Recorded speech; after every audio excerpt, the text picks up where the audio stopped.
cheng sing khat chau kan budget an sia chuta guitar case te pickup te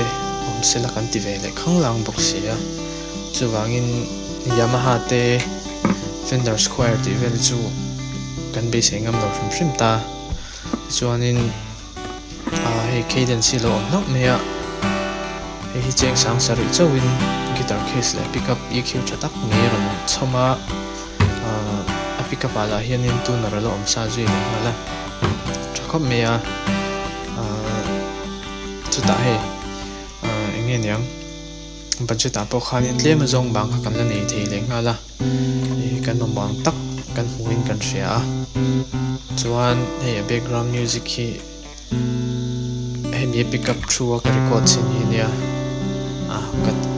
thiam na tung vak ping lo acoustic hi chu guitar chung ni ka thiam tung vak pi si lo ka kut no te moi lo ma ro chu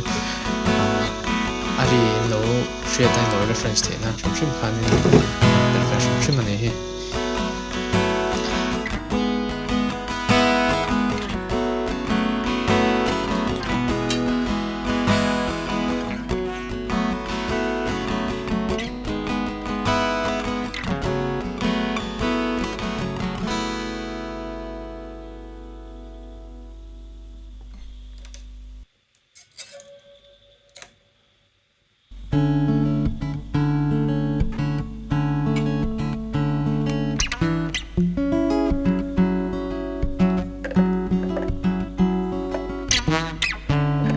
se